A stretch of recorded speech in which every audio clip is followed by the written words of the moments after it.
எப்படியெல்லாம் சிரித்து விளையாடிட்டு இருக்காங்க பார்த்தீங்களா? 10 வயசு பிஞ்சு குழந்தைய 2 பொறுக்கி பயிலோ சீரழித்து கொலை பண்ணியிருக்காங்க.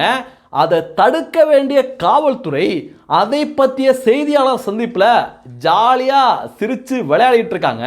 இன்னொரு பக்கம் பார்த்தீங்கன்னா தாவேகாவோட பெண் அமைச்சர் கீர்த்தனா கிட்ட செய்தியாளர்கள் கேள்வி கேட்குறாங்க.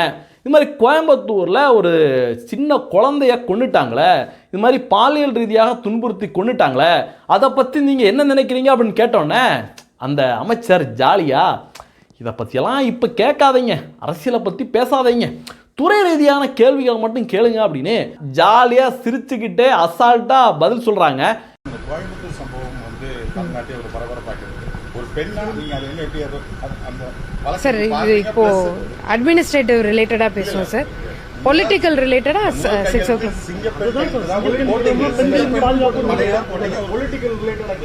பாலியல் சம்பந்தமா நடந்திருக்கிறதுனால ஒரு பெண் என்ற முறை நீங்க அந்த வழக்கு எப்படி பாக்குறீங்க, அதுக்கு என்ன மாதிரியான நடவடிக்கை எடுத்துருக்கீங்க உங்க அரசு தாவேகா அரசு தலைவர் என்ன முடிவு எடுத்தாலும் கரெக்டா இருக்கும் சார். இந்த வீடியோக்களை பார்த்து மக்கள் என்ன தெரியுமா கேள்வியை கேட்குறாங்க? தமிழகத்தை ஆட்சி பண்ணுறது மு.க. ஸ்டாலினை போன்ற டம்மி முதலமைச்சரா இல்லை ஸ்ட்ராங்கான முதலமைச்சரா அப்படிங்கிற கேள்வி இன்னைக்கு எழ தொடங்கியிருக்கு. ஏன் அப்படின்னா, ஸ்ட்ராங்கான முதலமைச்சராக இருந்தால் இந்த அதிகாரிகள்ல இருந்து அமைச்சர்கள்ல இருந்து எல்லாருமே பயந்து பயந்து வேலை பார்ப்பாங்க, தப்பு பண்ணுறதுக்கு பயப்படுவாங்க. ஆனால் இந்த அமைச்சர்கள் எல்லாம் பார்க்கல பயந்துக்கிட்டு வேலை பார்க்குற மாதிரியே கிடையாது. இந்த சின்ன பிள்ளைங்க ரீல்ஸ் போட்டு விளையாடுவாங்க தெரியுமா, அதே மாதிரி தான் விளையாடிட்டு இருக்காங்க. இந்த கீர்த்தனா இருக்காங்கல்ல, இந்த அமைச்சர் ஒரு மருத்துவமனைக்கு ஆய்வு பண்ண போகிறாங்க, சிவகாசின்னு நினைக்கிறேன். அந்த ஆய்வு பண்ண வீடியோ எடுத்து பேக்ரவுண்டில் பிஜிஎம் மியூசிக்கெல்லாம் போட்டு சின்ன பிள்ளைத்தனமாக ரீல்ஸை போட்டு விளையாடிட்டு இருக்காங்க. இது கூட பரவாயில்ல, முதலமைச்சர் விஜய் ஒரு ஆய்வு கூட்டம் நடத்துறாரு. அந்த ஆய்வு கூட்டத்தில் வந்த ஒரு ஆஃபீஸர் ஜாலியாக விஜயோட சேர்த்து அவர் அப்படியே ரீல்ஸ் எடுத்து ஜாலியாக விளையாடுற வீடியோ கூட நம்ம பார்த்துருப்போம்.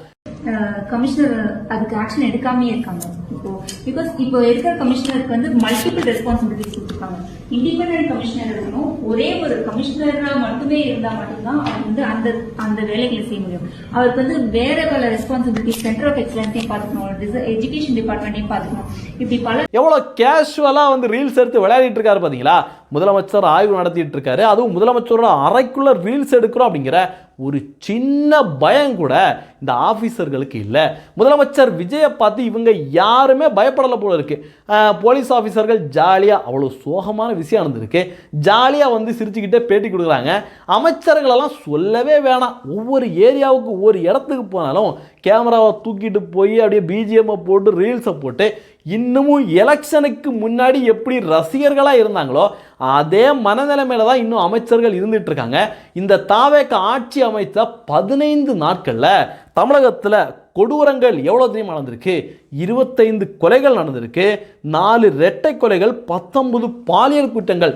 இன்னைக்கு கூட பார்த்தீங்கன்னா மதுரை மீனாட்சி அம்மன் கோயில் பக்கத்தில் ஒரு 17 வயசு பையனை கும்பலாக வந்து வெட்டி கொண்டு இருக்காங்க. அந்த அளவுக்கு சட்டம் ஒழுங்கு திமுக ஆட்சியில் எப்படி படு கேவலமாக சட்டம் ஒழுங்கு இருந்ததோ அதே மாதிரி தான் தாவேகாவோட 15 நாள் ஆட்சியில் மிகவும் கொடூரமாக சட்டம் ஒழுங்கு போயிட்டு இருக்கு. இதெல்லாம் சரி பண்ணணும் அப்படின்னா ஒரே ஒரு வழி மட்டும்தான் இருக்கு.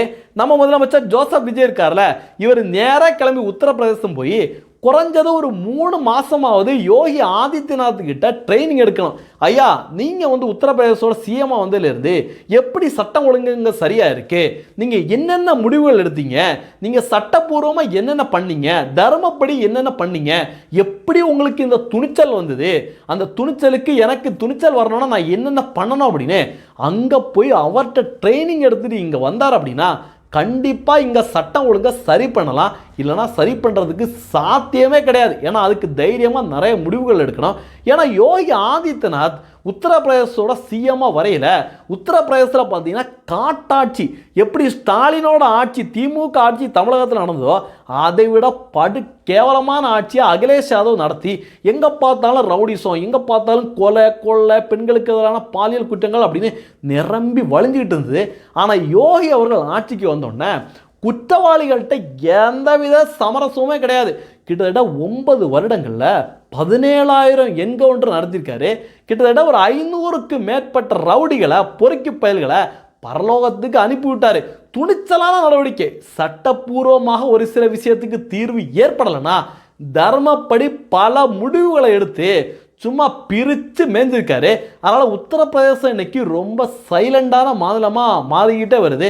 சட்டம் ஒழுங்கு ரொம்ப சூப்பராக இருக்குது. அதனால் விஜய் அவர்கள் உடனடியாக உத்தரப்பிரதேசத்துக்கு போய் அங்கே போய் படிச்சுக்கிட்டு இங்கே வரணும் அப்படிங்கிறது தான் ஒவ்வொரு தமிழனோட வேண்டுகோளாக இருக்குது. இந்த சட்ட ஒழுங்கு விவகாரத்தில் உதயநிதி வேற கண்டனம் தெரிவிச்சிருக்காரு. திருட்டுக்கு திருடனே கண்டனம் தெரிவிச்சு எப்படி இருக்கும், அதே மாதிரி தான் கண்டனத்தை பதிவு பண்ணியிருக்காரு. படிக்கிறேன் கேளுங்க. இது தமிழ்நாடா உத்தரப்பிரதேசமா? எங்கே போனது உங்கள் சிங்கப்பெண் அதிரடிப்படை? தேர்தலுக்கு முன்பு வீரவசனம் பேசிய முதலமைச்சர் விஜய் இப்போது ஏன் வாய் திறக்க மறுக்கின்றார் அப்படின்னு. சட்ட ஒழுங்கு பிரச்சனை இருக்கு, ஆனா அதை பத்தி பேசுறதுக்கு திமுக காரனுக்கு, குறிப்பா உதயநிதி ஸ்டாலினுக்கோ தகுதி இருக்கா அப்படின்னு பாத்தீங்கன்னா கண்டிப்பா கிடையாது. திமுகவோட ஆட்சியில மார்ச் மாசம் நினைக்கிறேன், மார்ச் மாசத்துல மட்டும் 120 கொலைகள் நடந்திருக்கு. அந்த அளவுக்கு கேடுகட்ட ஆட்சி நடத்திட்டு இந்த அறிக்கையில பாத்தீங்கன்னா தமிழ்நாடா உத்தரப்பிரதேசமா அப்படின்னு இந்த பால் டயல் வன்மத்தை கக்கி வச்சிருக்கு. உத்தரப்பிரதேசம் நடக்கிற ஆட்சி கிட்ட ஸ்டாலின்லாம் பக்கத்தில் போய் நிற்கவே முடியாது. அந்த அளவுக்கு சிறப்பான ஆட்சியை யோகி ஆதித்யநாத் நடத்திட்டு இருக்காரு.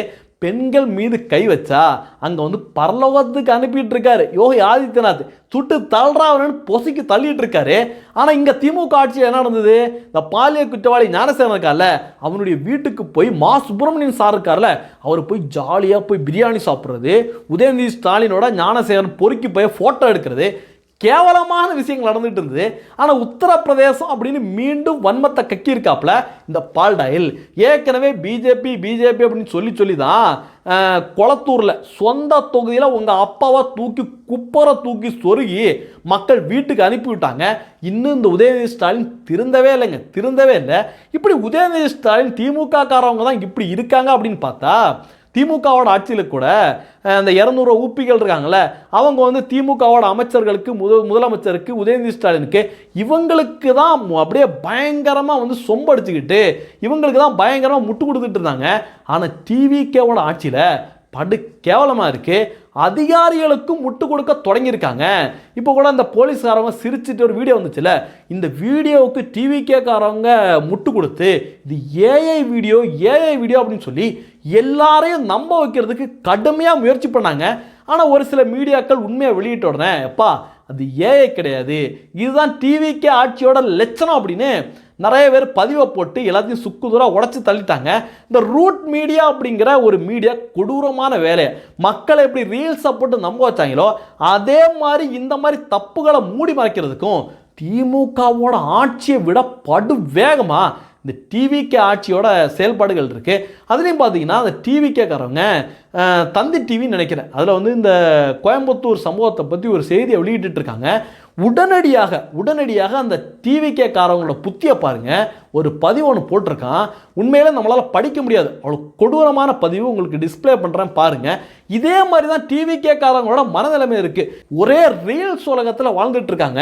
எங்கள் சிஎம் எப்படி நடக்கிறாரு தெரியுமா, எப்படி கோட்டு போட்டிருக்காரு தெரியுமா, ஐயோ அவர் கோட்டை கலட்டோன்னு எப்படி இருக்கு தெரியுமா, ஒயிட் ஷர்ட் போட்டிருக்காரு தெரியுமா, ஒருத்தன் கமெண்ட்ல போட்டிருக்கான் ஐயோ அவருக்கு லைட்டாக தொப்பு விழுந்துருக்குடா அப்படின்னு போட்டிருக்கான். டேய், தமிழகத்தில் சட்டம் ஒழுங்கு படு கேவலமாக போயிட்டுருக்கு. பெண்களுக்கு பாதுகாப்பு இல்லாத சூழ்நிலை போயிட்டுருக்கு.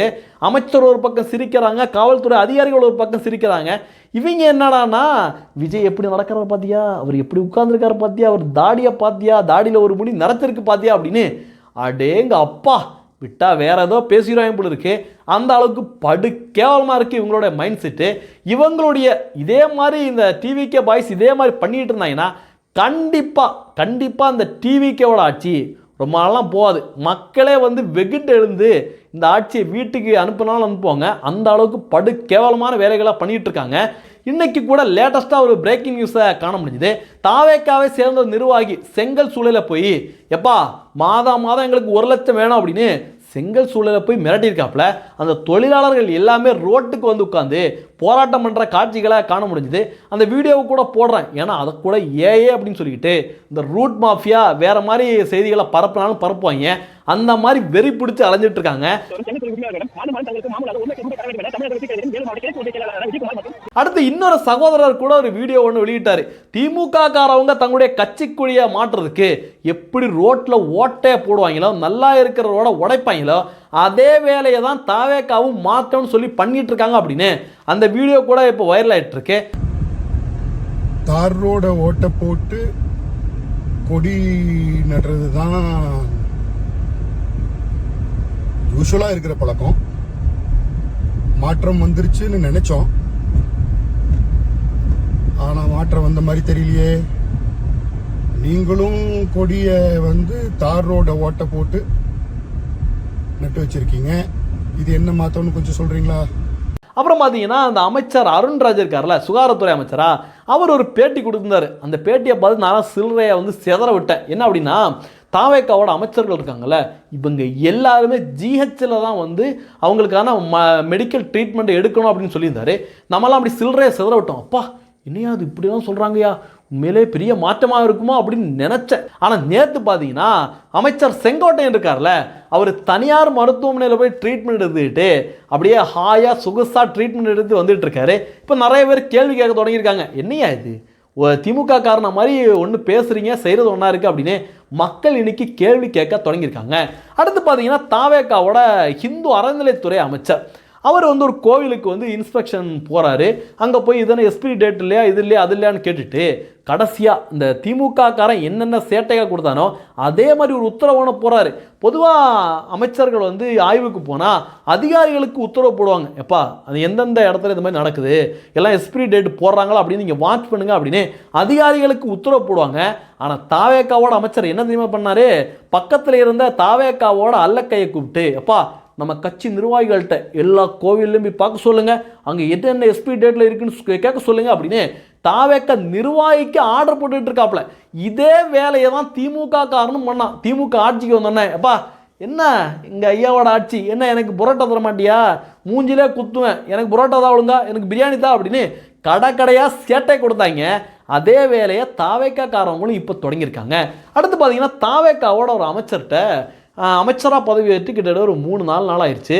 அமைச்சர்கிட்ட பேட்டி கேட்குறாங்க. அந்த பேட்டியில் அவர் சுற்றுச்சூழல் துறை அமைச்சர், ஆனால் அவர் என்னத்தை சொல்லி தெரியுமா அறிமுகம் ஆகிறாரு, சுற்றுலாத்துறை அமைச்சர்னு சொல்லி அறிமுகம் ஆகிறாரு. அனைவருக்கும் வணக்கம். தமிழக முதலமைச்சர் என் இனமான தலைவர் ஜோசப் விஜய் அவர்களின் எனக்கு ஒரு அமைச்சரவையில் ஒரு வாய்ப்பு கொடுத்துருக்காங்க, சுற்றுலாத்துறை அமைச்சரா. இப்போ மக்களுக்கெல்லாம் பேரதிர்ச்சி. இந்த அமைச்சர்களுக்கு அவங்க என்ன துறையில் இருக்காங்கன்னே தெரியலையே. அது 3-4 நாள் ஆயிடுச்சு அமைச்சராக பதவியேற்று, அது கூட தெரியாமல் என்னத்தை பண்ணிட்டு இருக்காங்க. அப்போ ஒரிஜினலாக இவங்களுடைய ஒவ்வொரு துறையையும் இந்த அமைச்சர்கள் கவனிக்கிறாங்களா, இல்லை ரூட் மாஃபியா போன்ற கும்பல் பேக்ரவுண்ட்லேருந்து இயக்குறாங்களா அப்படிங்கிற அச்சம் இன்னைக்கு ஏற்பட்டிருக்கு. இந்த தகவல்களை பற்றி நீங்கள் என்ன நினைக்கிறீங்க அப்படிங்கிறதையும் பதிவு பண்ணுங்கள். நன்றி. ஜெய்ஹிந்த். வந்தே மாதரம்.